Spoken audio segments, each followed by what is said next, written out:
AI is far more dangerous.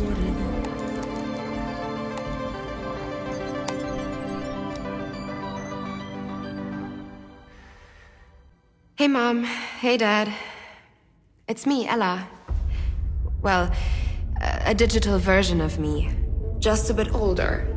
Amazing what technology can do these days, isn't it? All you need are a couple of pictures, like the ones you share on social media, where they can be taken and used by everybody. Maybe the beginning of a horrible future. A future where I can go to prison for things that I would never do. Imagine my credit score being destroyed, Dad. Or my voice copied to scam you, Mom. Mom, I'm in trouble. I need you to send me money, please. And I certainly don't want this.